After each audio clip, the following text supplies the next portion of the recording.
What's up, everybody? Welcome back to another quick tips video. And in today's video, we're going to be talking about a question that I got on VI Control, and that is someone asking, how do you add an interesting bass line to your melody, to an existing melody? So this is kind of coming from the approach that, you've already written a melody, but how do we know what chords to add underneath? So, a lot of people hear the chords as they're performing their melody, but they can't quite figure out, what chords to put in.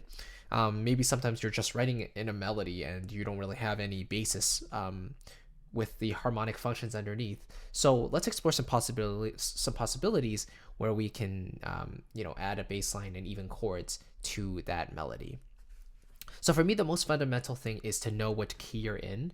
That kind of determines the tonal center of your entire piece, and that's basically the whole point. You need to know where your home is in order to kind of fit your other chords around that. Okay, so in this case, let's go with a kind of a nice key, a nice warm key. Let's go with D minor, and I'm going to use this solo trumpet from Cinematic Studio Brass to demonstrate here.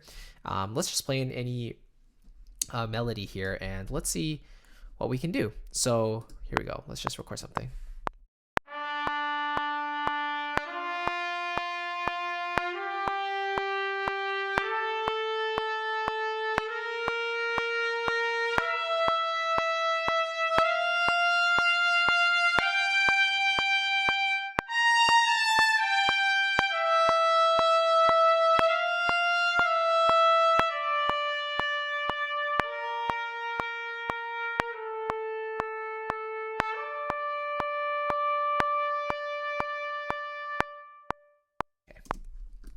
So there we go. I was basically playing notes of the D minor scale, and I really wanted to have this type of arc here. So I wanted to start kind of nice and mellow, grow towards the center, and then come down afterwards to finish it off.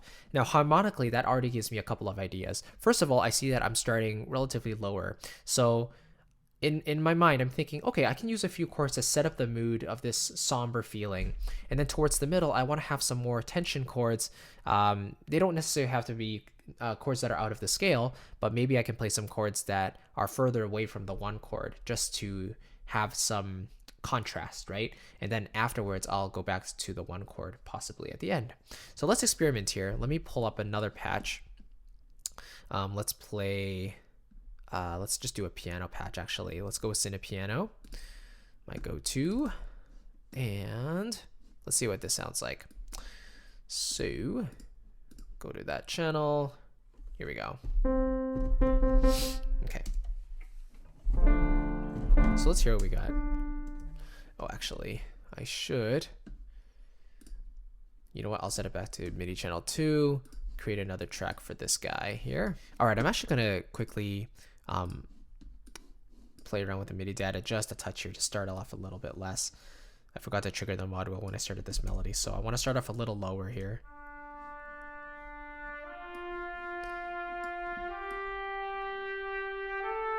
Okay, there we go.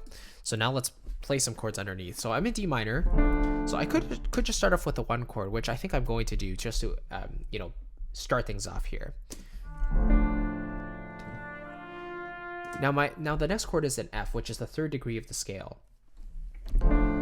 So I could play the sixth chord, which is a B flat major chord, because that one contains an F in it, which is nice, So I could sound like this, right? Or I could just stay on the one chord because the one chord also has D in it. So let's hear that.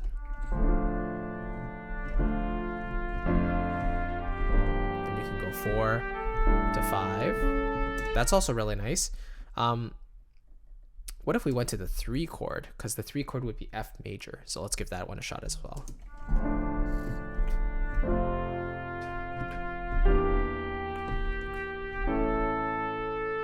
Now going back to the going back to the question about bass lines. The first time I kind of just echoed what the melody was doing. I was kind of following D, F, G, A, and then figuring what chord I wanted underneath. But let's say we wanted to start on D and maybe go the other direction. Let's say we wanted to go down. So let's try this. D, so C, B flat, and A. So now I'm just going down the D minor scale. D, C, B flat, A. And this works really well. D, C, B flat, A. And the resulting chords are kind of like 1, 3, 4, and 5. Now you might be surprised at how many chords can actually work with a bass line. Let's try a different bass line. So if I'm starting back from the beginning, let's start from 1 again, but this time let's go down to 6.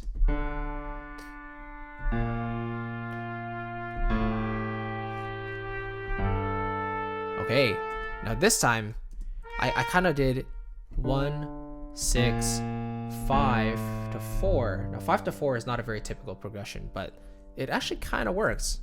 Let's see what this sounds like.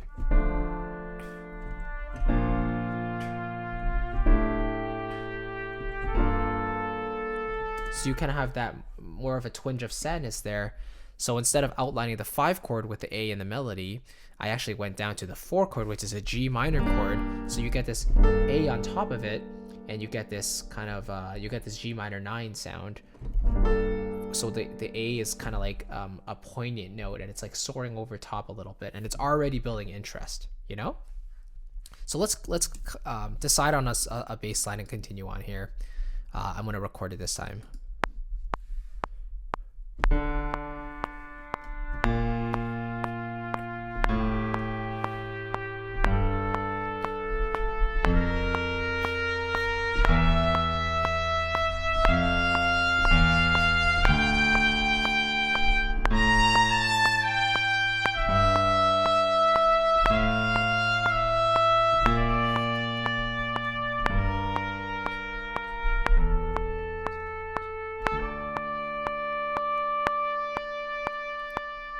So it's kind of deciding, like, do you want to sometimes go unison with the melody? Do you want to go outside of that? Do you want it to go up by steps? Do you want it to go down maybe?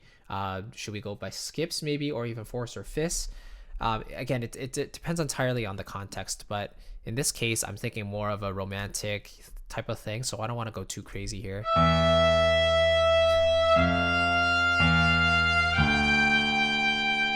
Now this here, I don't really like where this D is sitting with this G, because for me this G is it kind of sounds like the 7th of the dominant 7th chord. So if the A7 is the dominant chord, the G is the 7th, right? And then in the bottom I already have this D, which is the tonic note. So having this, you know, this dominant 7th over D doesn't really work. So I might even go up to A there to establish this 5/7, you know.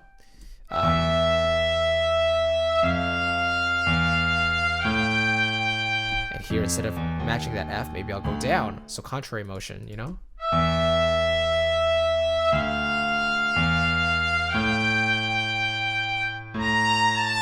You know what else you could do? You could even go like more of a stepwise motion. Go F here. Oops. Sorry about that. Let me go back to this. F, go to G. So you have this stepwise motion now going up.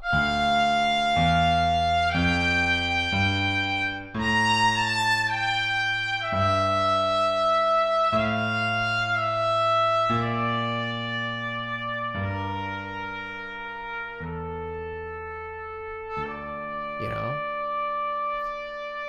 And you might already start to hear what certain chords that fit with this bass line and the melody.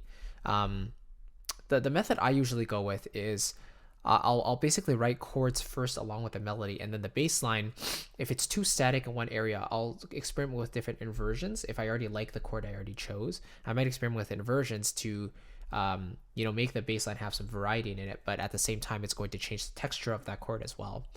If you're just writing the bass line first, you really need to know the you know, the scale degrees. Obviously you need to know how your bass line matches with the melody. Is it causing dissonance? Is it causing consonance, so does it sound really nice, or is it in unison with that melody?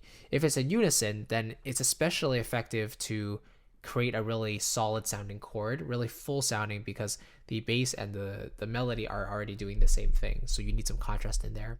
If the bass line and the melody are very consonant, like for example a third apart or like a sixth apart, for example, like that, you have some options, right? You have kind of a major sound, you could also have a minor sound.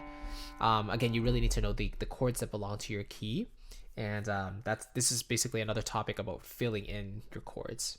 And finally, if your bass line seems to have some dissonance with the melody notes, that could be a cool indication that you might have some tensions going on. So you could experiment with the melody playing the role as a tension note. So if it's like a seventh or a ninth even, or an 11th of that chord, you can really experiment with that and see what kind of textures you can get with that. So there's really no wrong answers as long as there's kind of a reason for that happening. Everything is pretty much fair game. So the general rule for me is the bass line should be smooth. Be aware of the certain notes of your scale. Follow that direction. You know, if you're going to change directions, make sure it sounds seamless and smooth. You don't want anything crazy unless you're doing like a pop genre and you really want to surprise the audience. But the bass is there to support, not to take over. So it's very important that we find the balance there. Hopefully that made some sense. Again, my personal approach is to write chords and melody at the same time, and then the bass line kind of follows that, you know. So then if I find it too static, I'll play around with it afterwards and maybe introduce some more leaps and stuff in there. But for the most part, I prefer to keep it stepwise and support the melody as best as I can. For me, that just gives me the most satisfaction. So hopefully that makes sense. Thank you so much for watching. I really appreciate it. I will see you in the next video. Have a great day. Bye bye.